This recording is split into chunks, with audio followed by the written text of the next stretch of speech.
Well my dear students, ಈ ಒಂದು ವಿಡಿಯೋದಲ್ಲಿ first year DLED main examination 2024ಗೆ ಸಂಬಂಧಪಟ್ಟಂತೆ ಕಮ್ಯುನಿಕೇಷನ್ ಸ್ಕಿಲ್ಸ್ ಇನ್ ಇಂಗ್ಲೀಷ್ ಈ ಒಂದು ಸಬ್ಜೆಕ್ಟಲ್ಲಿ ಮೊದಲನೇ ಯೂನಿಟ್ ಫಸ್ಟ್ ಯೂನಿಟ್ಗೆ ಸಂಬಂಧಪಟ್ಟಂತೆ ನಾನು ಡಿಸ್ಕಸ್ ಮಾಡ್ತೀನಿ.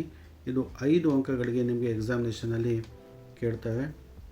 ಸೊ ಇಲ್ಲಿ ನಿಮಗೆಲ್ಲ ಗೊತ್ತಿದೆ, ಈಗಾಗಲೇ ನಾನು ನನ್ನ ಮೊದಲ ವೀಡಿಯೋಗಳಲ್ಲಿ ಹೇಳಿದ್ದೀನಿ. ಇದು ಟೋಟಲ್ 25 ಮಾರ್ಕ್ಸ್ ಇರುತ್ತೆ. 25ಗೆ ನೀವು 50% ಅಂತ ಹೇಳಿದ್ರೆ 13 ಮಾರ್ಕ್ಸ್ನ ನೀವು ತೊಗೊಂಡ್ರೆ ಪಾಸ್ ಆಗ್ತೀರಾ, ಇಲ್ಲಾಂದರೆ ಫೇಲ್ ಆಗುತ್ತೆ. ಅದಕ್ಕೆ ನೀವು ಇದನ್ನು ಹೆಚ್ಚು ನೆಗ್ಲೆಕ್ಟ್ ಮಾಡೋದಂಗೆ ತುಂಬಾ ಓದ್ಕೋಬೇಕಾಗತ್ತೆ.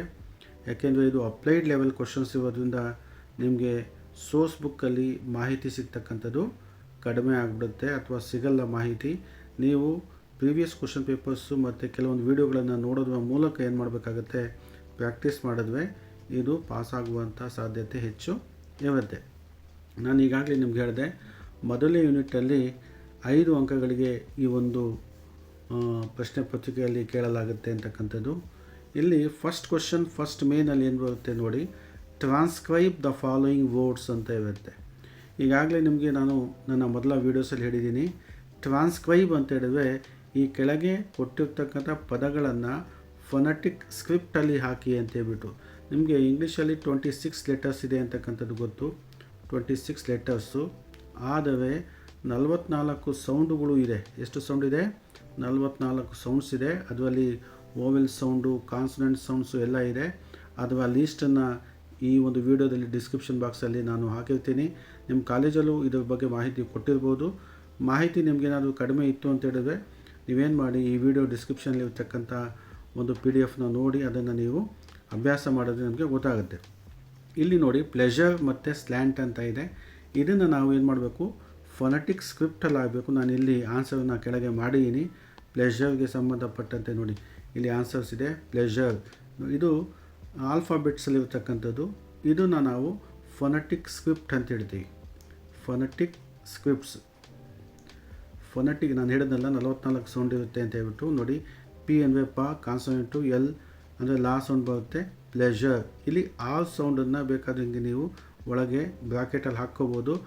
ಆಲ್ ಬಿಟ್ಟರು ಕೂಡ ನಡೆಯುತ್ತೆ. ಯಾಕೆಂದರೆ ಇಂಗ್ಲೀಷಲ್ಲಿ ಆಲ್ ಸೌಂಡ್ ಏನಿದೆ ಅದು ಆದಷ್ಟು ಏನು ಮಾಡ್ತವೆ, ಕಡಿಮೆ ಮಾಡಿ ಹೇಳ್ತವೆ. ಪ್ಲೆಷರ್ ಈ ಥರ ಇರುತ್ತೆ. ಇದನ್ನು ನೀವು ಅಭ್ಯಾಸ ಮಾಡ್ಕೋಬೇಕಾಗತ್ತೆ.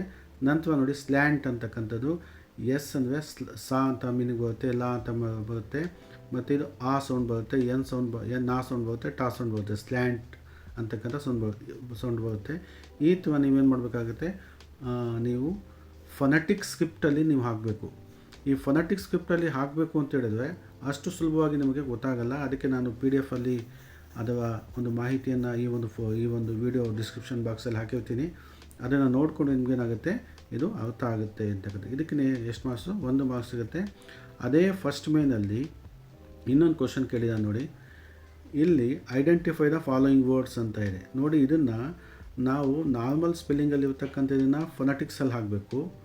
ಇಲ್ಲಿ ಫೊನೆಟಿಕ್ಸಲ್ಲಿ ಇರ್ತಕ್ಕಂಥದ್ದು ನಾವು ನಾರ್ಮಲ್ ಸ್ಪೆಲ್ಲಿಂಗಲ್ಲಿ ಬರೀಬೇಕು ಅಂತ ಹೇಳ್ಬಿಟ್ಟು.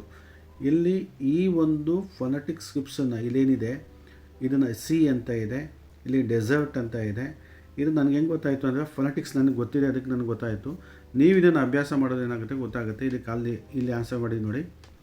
ಕೆಳಗೆ ಫಸ್ಟ್ ಮೇನ್ ಬಿನಲ್ಲಿ ಐಡೆಂಟಿಫೈ ದ ಫಾಲೋಯಿಂಗ್ ವರ್ಡ್ಸ್ ಅಂತ ಇದೆ ನೋಡಿ. ಇದು ಡೆಸರ್ಟ್, ಇಲ್ಲಿ ಇಲ್ಲ ನೋಡಿ, ಆದರೂ ಕೂಡ ಇಲ್ಲಿ ಬಂದಿದೆ. ಇದು ಫೊನೆಟಿಕ್ಸ್ ನೀವು ಅಂಡರ್ಸ್ಟ್ಯಾಂಡ್ ಮಾಡಿಕೊಂಡು ಗೊತ್ತಾಗುತ್ತೆ ನಿಮಗೆ. ಇಲ್ಲಿ ಸಾ ಮತ್ತು ಈ ಸೇರಿಕೊಂಡು ಏನಾಗುತ್ತೆ ಸಿ. ಇದು ನಾರ್ಮಲ್ ಸ್ಪೆಲ್ಲಿಂಗ್, ನೀವು ಓದಿರ್ತಕ್ಕಂಥ ಸ್ಪೆಲ್ಲಿಂಗ್ ಡೆಸರ್ಟು ಸಿ. ಇದೇನಿದೆ ಇದು ಫೊನೆಟಿಕ್ಸ್. ಅಂದರೆ ನಾರ್ಮಲ್ ಸ್ಪೆಲ್ಲಿಂಗನ್ನು ಫೊನೆಟಿಕ್ಸಲ್ಲಿ ಹಾಕಿ, ಫೊನೆಟಿಕ್ಸಲ್ಲಿರೋದನ್ನು ನಾರ್ಮಲ್ ಸ್ಪೆಲ್ಲಿಂಗಲ್ಲಿ ಹಾಕಿ ಅಂತಕ್ಕಂಥದ್ದು ಕೇಳ್ತಾನೆ. ಸೊ ಇದಕ್ಕೆ ಕೂಡ 1 ಮಾರ್ಕ್ಸ್ ಇರುತ್ತೆ. ಇದನ್ನು ನೀವು ಅಭ್ಯಾಸ ಮಾಡಬೇಕಾಗುತ್ತೆ. 2 ಮಾರ್ಕ್ಸ್ ಬೇಕು ಅಂತ ಹೇಳಿದ್ರೆ ನಿಮಗೆ ಟ್ರಾನ್ಸ್ಕ್ರೈಬ್ ದ ಫಾಲೋಯಿಂಗ್ ವರ್ಡ್ಸ್ ಮತ್ತು identify the following words. Identify the following words ಅಂದರೆ ಈ ಫೊನೆಟಿಕ್ಸಲ್ಲಿ ಇರ್ತಕ್ಕಂಥದ್ದನ್ನು ನೀವೇನು ಮಾಡಬೇಕು, ನಾರ್ಮಲ್ ಆಗಿರ್ತಕ್ಕಂಥ ಸ್ಪೆಲ್ಲಿಂಗಲ್ಲಿ ನಾವೇನು ಮಾಡಬೇಕಾಗುತ್ತೆ, ಐಡೆಂಟಿಫೈ ಮಾಡಬೇಕಾಗತ್ತೆ. ಇಷ್ಟನ್ನು ಮಾಡೋದು ನಿಮಗೆ 2 ಮಾರ್ಕ್ಸ್ ಸಿಗುತ್ತೆ. ನೆಕ್ಸ್ಟ್ ಕ್ವಶನ್ ಏನಿದೆ ನೋಡೋಣ ನೋಡಿ. ಇಲ್ಲಿ state the number of syllables in the following words ಅಂತ ಇದೆ. ಇಲ್ಲಿ ಇದನ್ನು 2 ಮಾರ್ಕ್ಸಿಗೆ ಕೇಳಿದಾನೆ. State the number of syllables ಅಂತ ಹೇಳಿದ್ರೆ ಈ ಕೆಳಗಿನ ಪದಗಳಲ್ಲಿ ಎಷ್ಟು ಸಿಲಬಲ್ಗಳಿದೆ ಅಂತ ಹೇಳ್ಬಿಟ್ಟು ನೀವು ಏನು ಮಾಡಬೇಕಾಗತ್ತೆ, ಇಲ್ಲಿ ಮೆನ್ಷನ್ ಮಾಡಬೇಕಾಗತ್ತೆ. ಸಿಲಬಲ್ಸ್ ಅಂದ್ರೇನು? ಸಿಲಬಲ್ಸ್ ಅಂತ ಹೇಳಿದ್ರೆ ಎ ಯೂನಿಟ್ ಆಫ್ ಸೌಂಡ್. ಈಗಾಗಲೇ ಒಂದು ವಿಡಿಯೋ ಮಾಡಿದ್ದೀನಿ ಇದ್ರ ಬಗ್ಗೆ, ಇದು ಸೆಕೆಂಡ್ ವಿಡಿಯೋ ಇದು, ಅಲ್ಲೂ ಕೂಡ ನೋಡ್ಕೋಬೋದು, ಡಿಸ್ಕ್ರಿಪ್ಷನ್ ಬಾಕ್ಸಲ್ಲಿ ಹಾಕಿರ್ತೀನಿ. ಸಿಲಬಲ್ ಅಂತ ಹೇಳಿದ್ರೆ ಎ ಯೂನಿಟ್ ಆಫ್ ಸೌಂಡ್ ಅಂತ. ಅಂದರೆ ಒಂದು ಯೂನಿಟ್ ಆಫ್ ಸೌಂಡಿಗೆ ನಾವೇನಂತೀವಿ? ಸಿಲಬಲ್ ಅಂತೀವಿ. ಒಂದು ಸಿಲಬಲ್ ಅಂತ ಅನ್ನಿಸ್ಕೊಳ್ಳೋದಕ್ಕೆ ವೋವೆಲ್ ಸೌಂಡ್ ಇರಲೇಬೇಕಾಗತ್ತೆ. ಯಾವ ಸೌಂಡ್ ಕಟ್ ಮಾಡೋಕ್ಕಾಗಲ್ಲ. ಒಂದೇ ಸೌಂಡಲ್ಲಿ ಸ್ಟಾರ್ಟ್ ಆಗಿ ಒಂದೇ ಸೌಂಡಲ್ಲಿ ಅದೇನಾಗುತ್ತೆ, ಎಂಡ್ ಆಗುತ್ತೆ. ಅದಕ್ಕೆ ನಾವೇಂತೀವಿ? ಸಿಲಬಲ್ಸ್ ಅಂತೀವಿ, ಸಿಲಬಲ್ ಅಂತ ಹೇಳ್ತೀವಿ. ಅಡ್ವರ್ಟೈಸ್ಮೆಂಟಲ್ಲಿ ಎಷ್ಟು ಸಿಲಬಲ್ ಇದೆ, ಹೇಗೆ ಕೌಂಟ್ ಮಾಡೋದು ಅಂತಕ್ಕಂಥದ್ದು ನಾನು ಕೆಳಗೆ ಇಲ್ಲಿ ಕೊಟ್ಟಿದ್ದೀನಿ ನೋಡಿ. ಅಡ್ವರ್ಟೈಸ್ಮೆಂಟಲ್ಲಿ ಎಷ್ಟು ಸಿಲಬಲ್ ಇದೆ ನೋಡಿ. ಅಡ್ವರ್ಟೈಸ್ಮೆಂಟ್ ಹೀಗೆ ನಾವೇನು ಮಾಡಬೇಕಾಗುತ್ತೆ?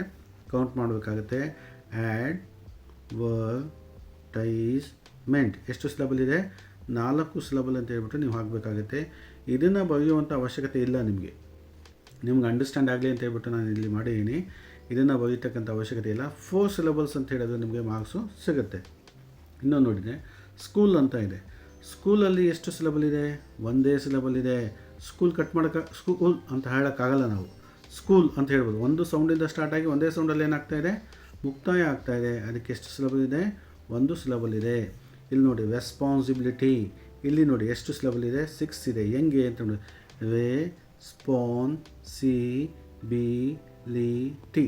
ಇದನ್ನು ನಾವು ಪ್ರತ್ಯೇಕವಾಗಿ ಹೇಳ್ಬೋದು. ಯಾವುದು ಪ್ರತ್ಯೇಕವಾಗಿ ಹೇಳುವಂತಹ ಸೌಂಡ್ಗಳನ್ನು ನಾವೇಂತೀವಿ? ಸಿಲಬಲ್ ಅಂತ ಹೇಳ್ತೀವಿ. ಇದೆಲ್ಲ ನಾನು ಹೇಳ್ದಂಗೆ ಮೆನ್ಷನ್ ಮಾಡೋ ಅಗತ್ಯ ಇಲ್ಲ. ನೀವೇನು ಮಾಡಬೇಕು? 6 ಸಿಲಬಲ್ ಅಂತ ಮಾತ್ರ ನೀವು ಹಾಕಿದ್ರೆ ಸಾಕು, ನಿಮಗೆ ಮಾರ್ಕ್ಸ್ ಸಿಗುತ್ತೆ. ಇಲ್ಲಿ ಪ್ರಾಮಿನೆನ್ಸ್ ಇದೆ ನೋಡಿ. ಎಷ್ಟು ಸಿಲಬಲ್ ಇದೆ ಪ್ರಾಮಿನೆನ್ಸಲ್ಲಿ? 3 ಸಿಲಬಲ್ ಇದೆ.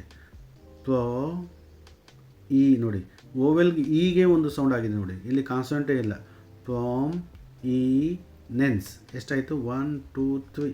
ಎಷ್ಟು ಸಿಲಬಲ್ ಇದೆ? 3 ಸಿಲಬಲ್ ಇದೆ. ಹೀಗೆ ನಾವೇನು ಮಾಡಬೇಕಾಗುತ್ತೆ? ಅದನ್ನು ಮೆನ್ಷನ್ ಮಾಡಬೇಕಾಗತ್ತೆ. ನಾನು ಹೇಳಿದಂಗೆ ಇದನ್ನು ಬರೆಯುವಂಥ ಅವಶ್ಯಕತೆ ಇಲ್ಲ. ಸಿಲಬಲ್ ಎಷ್ಟಿದೆ ಅಂತ ಹೇಳ್ಬಿಟ್ಟು ನೀವು ಕೌಂಟ್ ಮಾಡಿ ಹಾಕಿದ್ರೆ ಸಾಕು. ಇಲ್ಲಿ ಕ್ವಶನ್ ಪೇಪರ್ನಲ್ಲೂ ಕೂಡ ಅದೇ ಕಡಿದಾನೆ ನೋಡಿ. ಅಡ್ವರ್ಟೈಸ್ಮೆಂಟಲ್ಲಿ ಎಷ್ಟು ಸಿಲಬಲ್ ಇದೆ? ಅಡ್ವರ್ಟೈಸ್ಮೆಂಟಲ್ಲಿ 4 ಸಿಲಬಲ್ ಇದೆ.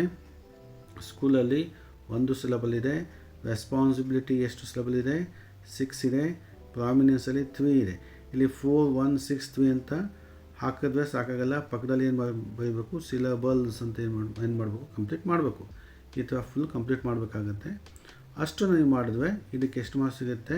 2 ಮಾರ್ಕ್ಸ್ ಸಿಗುತ್ತೆ ನೋಡಿ. 2 ಮಾರ್ಕ್ಸ್ ಸಿಗುತ್ತೆ. ಇಲ್ಲಿ ಕ್ವಶನ್ ನಂಬರ್ 2ನಲ್ಲಿ ಬಹಳ ಸುಲಭವಾಗಿ ನೀವು ಎಷ್ಟು ಅಂಕ ತೊಗೋಬೋದು? 2 ಅಂಕವನ್ನು ತೊಗೋಬೋದು. ಯಾಕೆ ಅಂತ ಹೇಳಿದ್ರೆ 25ಗೆ ನೀವು 13 ಮಾರ್ಕ್ಸ್ ತೊಗೋಬೇಕು ಅಂತ ಹೇಳಿದ್ರೆ ನೀವು ಪ್ರತಿಯೊಂದು ಮಾರ್ಕ್ಸು ಏನಾಗುತ್ತೆ? ಇಂಪಾರ್ಟೆಂಟ್ ಆಗುತ್ತೆ. ಒಂದು ಹೆಚ್ಚು ಕಮ್ಮಿ ಆದರೂ ಕೂಡ ಏನಾಗುತ್ತೆ? ಎಕ್ಸಾಮಲ್ಲಿ ಇಂಗ್ಲೀಷ್ ಫೇಲ್ ಆಗಿಬಿಡುತ್ತೆ. ಆಮೇಲೆ ಮತ್ತೆ ಅದನ್ನು ಕಟ್ಟಬೇಕಾಗುತ್ತೆ. ಅವೆಲ್ಲ ಸಮಸ್ಯೆಗಳಾಗುತ್ತೆ. ಅದೆಲ್ಲ ಸಮಸ್ಯೆ ಆಗಬಾರ್ದು ಅಂತ ಹೇಳಿದ್ರೆ ನೀವೇನು ಮಾಡಬೇಕು?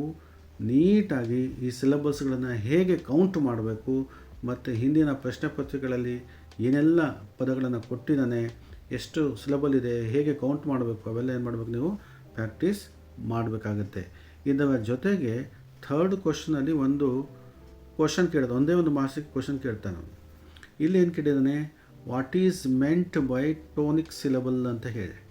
ಟೋನಿಕ್ ಸಿಲಬಲ್ ಅಂದರೆ ಏನು? ಟೋನಿಕ್ ಅಂದರೆ ಪ್ರಾಮಿನೆಂಟ್ ಆಗಿರ್ತಕ್ಕಂಥ ಸಿಲಬಲ್ ಅಂತ ಹೇಳಿ. ಪ್ರಾಮಿನೆಂಟ್ ಅಂದರೆ ಮುಖ್ಯವಾದಂಥ, ಪ್ರಾಮಿನೆಂಟ್ ಸಿಲಬಲ್ ಅಂತ ಹೇಳ್ಬೋದು. ಈ ಪ್ರಾಮಿನೆಂಟ್ ಸಿಲಬಲ್ ಅಂತ ಆನ್ಸರ್ ಹೇಳಿದ್ರು ಏನಾಗುತ್ತೆ? ಅದಕ್ಕೆ ಮಾರ್ಕ್ಸ್ ಸಿಗುತ್ತೆ. ಆದರೆ ಟೋನಿಕ್ ಸಿಲಬಲ್ ಬಗ್ಗೆ ಕಂಪ್ಲೀಟ್ ನಿಮಗೆ ವಿಷಯ ಗೊತ್ತಾಗಬೇಕು ಅಂತ ಹೇಳ್ಬಿಟ್ಟು ನಾನು ಇಲ್ಲಿ ಆನ್ಸರ್ ಮಾಡೀನಿ. ಇಷ್ಟು ಆನ್ಸರ್ ನಿಮಗೆ ಬೇಕಾಗಿಲ್ಲ. A tonic syllable is the most important. Prominent ಅಂದರೆ ಇಂಪಾರ್ಟೆಂಟ್ ಅಂತಲೇ, ಅಥವಾ ಸ್ಟ್ರೆಸ್ಡ್ ಸಿಲಬಲ್ ಅಂತ ಇನ್ ಆ್ಯನ್ ಇಂಟೋನೇಷನ್ ಗ್ರೂಪ್ ಅಂತ ಬರೋದು ಸಾಕು. ಇಲ್ಲಿ ದ ಮೋಸ್ಟ್ ಇಂಪಾರ್ಟೆಂಟ್ ಆಗಿರ್ತಕ್ಕಂಥ, ಪ್ರಾಮಿನೆಂಟ್ ಆಗಿರ್ತಕ್ಕಂಥ, ಸ್ಟ್ರೆಸ್ಡ್ ಅಂದರೆ ಹೆಚ್ಚು ಒತ್ತನ್ನು ಕೊಟ್ಟು ನಾವು ಹೇಳುವಂತಹ ಪದವನ್ನು, ಸಿಲಬಲನ್ನು ನಾವೇಂತೀವಿ? ಟೋನಿಕ್ ಸಿಲಬಲ್ ಅಂತೀವಿ. ಒಂದು ಪದದಲ್ಲಿ ಅಥವಾ ಒಂದು ಸೆಂಟೆನ್ಸಲ್ಲಿ ನಾವು ಒಂದು ಇಂಪಾರ್ಟೆಂಟ್ ಆಗಿರ್ತಕ್ಕಂಥ ಸಿಲಬಲನ್ನು ಹೆಚ್ಚು ಸ್ಟ್ರೆಸ್ ಆಗಿ, ಹೆಚ್ಚು ಒತ್ತನ್ನು ಕೊಟ್ಟು ನಾವು ಹೇಳಿದಾಗ ಅದೇನಾಗುತ್ತೆ? ಟೋನಿಕ್. ಟೋನ್ ಅಂದರೆ ನಾವೇನು ಮಾಡ್ತೀವಿ? ಆ ಸಿಲಬಲ್ಗೆ, ಸಿಲಬಲ್ ಅಂದರೆ ಸೌಂಡು, ಹೆಚ್ಚು ಟೋನನ್ನು ಕೊಡ್ತಾ ಇದ್ದೀವಿ, ಹೆಚ್ಚು ಸ್ಟ್ರೆಸ್ಸನ್ನು ಕೊಡ್ತಾ ಇದ್ದೀವಿ, ಹೆಚ್ಚು ಇಂಪಾರ್ಟೆನ್ಸನ್ನು ಕೊಡ್ತಾ ಇದ್ದೀವಿ ಅಂತ ಅರ್ಥ.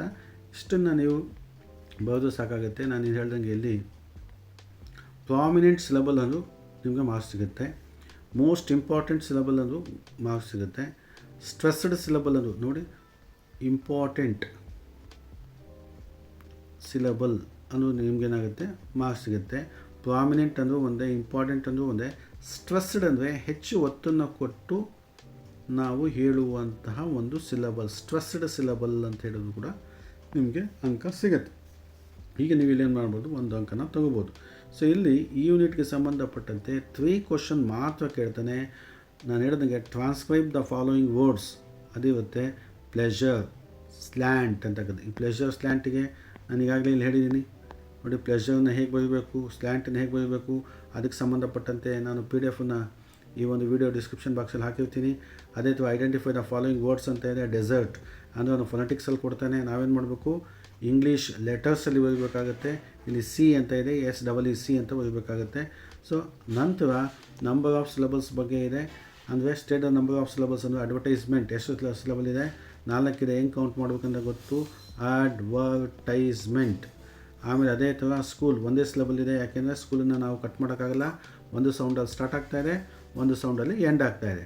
ರೆಸ್ಪಾನ್ಸಿಬಿಲಿಟಿ ನೋಡಿ, ರೇ, ಸ್ಪಾನ್, ಸಿ, ಬಿ, ಲಿ, ಟಿ ಎಷ್ಟಾಯಿತು, 6 ಸಿಲಬಲ್ ಆಯಿತು. ಪ್ರಾಮಿನೆನ್ಸ್ ನೋಡಿ, ಪ್ರಾಮ್, ಆಮೇಲೆ ಈನೇ ಒಂದು ಸೌಂಡ್ ಆಗಿದೆ, ಇ ಅಂತ ಹೇಳ್ಬೋದು. ಇಲ್ಲಿ ಇ ಅಂತ ಹೇಳ್ಬೋದು. ಪ್ರಾಮ್, ಈ ನೆನ್ಸ್, ಪ್ರಾಮಿನೆನ್ಸ್, ಈ ಥರ ನಾವು ಹೇಳ್ಬೋದು. 3 ಸಿಲಬಸ್ ಆಗಿದೆ.